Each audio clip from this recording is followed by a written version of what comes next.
Os Apócrifos. A Ascensão de Isaías. Capítulo 1. E aconteceu que no 26º ano do reinado de Ezequias, o rei de Judá, o qual mandou chamar Manassés, seu filho, e o mandou chamar na presença de Isaías, filho de Amós, o Navi, profeta, e na presença de José, filho de Isaías, para revelar-lhe as palavras da justiça que o próprio rei havia visto, sobre os julgamentos eternos e sobre os tormentos no Gueena, e sobre o príncipe desse mundo e também de seus melahim, seus principados e seus poderes, e ainda sobre as palavras de fé, emuná do amado, que ele mesmo havia visto no 15º ano de seu reinado, quando estava enfermo. E ele entregou a Manassés os escritos, e o escriba Samãs escrevera, e os que Isaías, filho de Amós, lhe havia entregue, e também aos navis, profetas, para que fossem transcritos e confiados a ele, Ezequias, aquilo que ele mesmo havia visto na casa do rei concernente ao julgamento dos melahims, da destruição desse mundo, na vespertina dos santos e de sua saída, de sua transformação e da perseguição e da ascensão do amado. No 20º ano do reinado de Ezequias, Isaías viu palavras dessa profecia e entregou ao seu filho Josabe, enquanto lhe contava. Josabe, filho de Isaías, mantinha-se em pé diante do rei. E Isaías falou ao rei Ezequias, e não somente na presença de Manassés, dizendo: Como Hashem vive, e o Ruá fala, por mim vive, o teu filho Manassés desprezará todo a estas palavras, e com suas próprias mãos torturará o meu corpo. E Samael, Malquira, servirá a Manassés e executará todas as suas vontades, e se tornará discípulo de Belial após ter sido o meu. E muitos outros em Jerusalém e também na Judeia abandonarão a emuná, ou a fé verdadeira, e Belial habitará em Manassés, e por suas mãos eu serei dividido ao meio. Ao ouvir essas palavras, Ezequias chorou amargamente, rasgou as suas vestes e cobriu a sua cabeça de pó e pôs o seu rosto na terra. Mas Isaías lhe disse: O conselho de Samael contra Manassés está consumado. Não posso felicitar-te por isso. E naquele dia, Ezequias pensou em seu íntimo em matar o seu próprio filho Manassés. Mas Isaías lhe disse: O amado não quer que o teu desígnio se realize, e o propósito do teu coração não se cumprirá. Tal é o fim ao qual eu estou designado, logo possuirei a herança do amado. Capítulo 2. E aconteceu que após isso Ezequias morreu, e Manassés tornou-se rei, e logo esqueceu os conselhos e as recomendações do seu pai. E Samael ficou ao lado de Manassés e aderiu a todas as suas vontades. E Manassés não serviu ao Hashem ou a Elohim de seu pai, e dedicou-se ao culto a Satanás, a Satã, e também dos melahims e de suas potestades e de seus poderes. E perverteu a corte de seu pai, e todos aqueles que na presença de seu pai Ezequias praticavam as palavras da sabedoria e rendiam homenagem ao verdadeiro Hashem. E Manassés devotou o seu coração ao serviço de Belial, porque um melahim, que é chamado Matancubus, é o melahim da iniquidade, o dominador desse mundo. Ora, ele se regozijava com Jerusalém sujeita a Manassés, pois, sob a inspiração, houve uma grande apostasia, e as iniquidades aumentavam na cidade. E cresciam as artes mágicas e os encantamentos e os agouros e as adivinhações, as fornicações, os adultérios, a perseguição dos justos por Manassés, Belquira, Tobia, o cananeu, por Yohanan de Anatot e Zadok, o chefe dessas obras. Quanto aos demais atos, ei-los escritos nos livros dos reis de Judá e Israel. E quando Isaías, filho de Amós, viu a iniquidade que estava sendo perpetrada em Jerusalém e o culto a Hasatã sujeitava seus habitantes, deixou a cidade e foi morar em Beit-Lehem, em Yehudá. Mas lá também havia muitas iniquidades, por isso ele se retirou de Beit-Lehem e veio estabelecer-se em uma montanha, num lugar solitário. O profeta Miqueias, o ancião Ananias, Joel, Abacuque, Josabe e seu filho, e muitos outros fiéis que acreditavam na ascensão aos céus, se retiraram igualmente das cidades e foram viver na montanha. Todos esses estavam vestidos de saco e todos eram profetas. Não tinham nada consigo e andavam nus, e todos lamentaram com grande lamentação por causa do desregramento de Israel. E não comiam nada, a não ser as ervas do campo que colhiam nas montanhas, e cozendo-as, viviam disto juntamente com Isaías, o profeta ou Navi. E viveram por 2 anos nas montanhas e nas colinas. Após esse período, enquanto estavam no deserto, estava lá um samaritano chamado Belaquira, da família de Zedequias, filho de Canaã, falso profeta, e que vivia em Betlehem.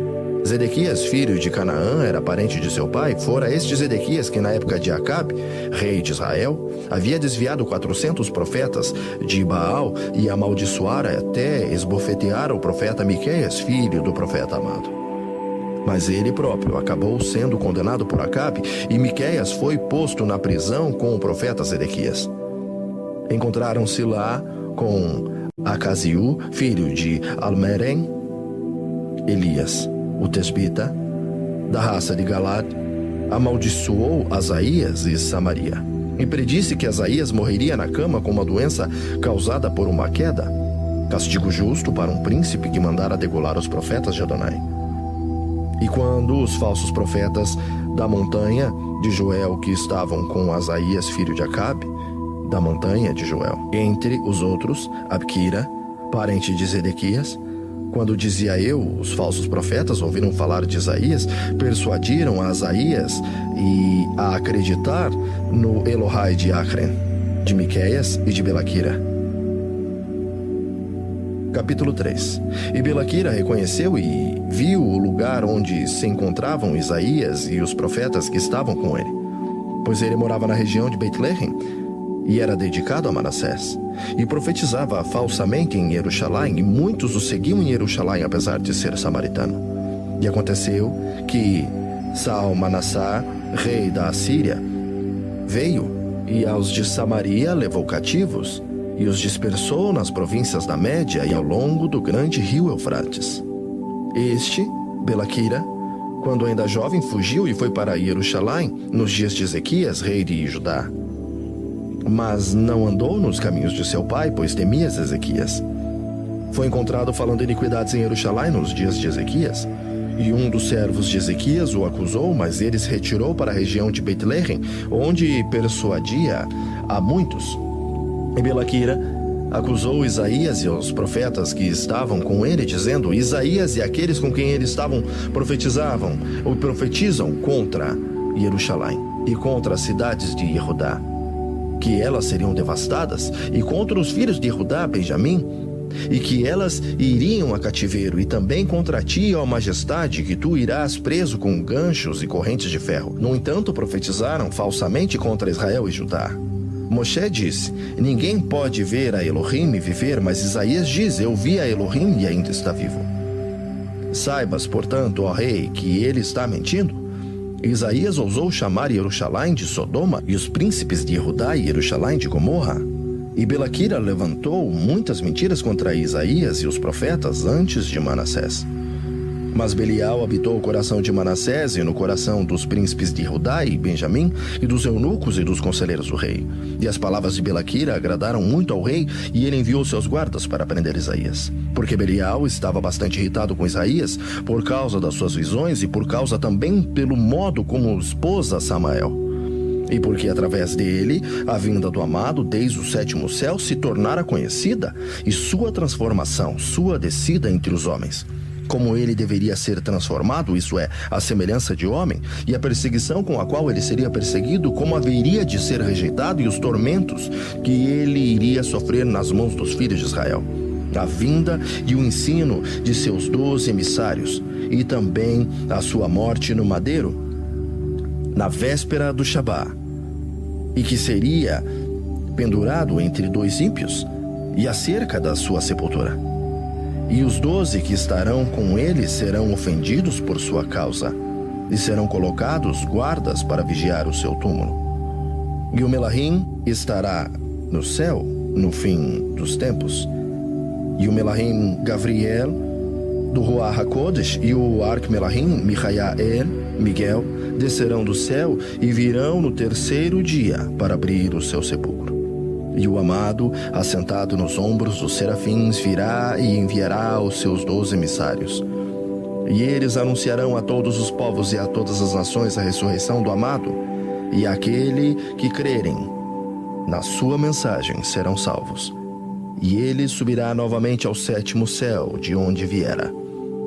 E muitos dos que crerão nele falarão por intermédio do Ruach HaKodesh. E ocorrerão naqueles dias muitos sinais e maravilhas.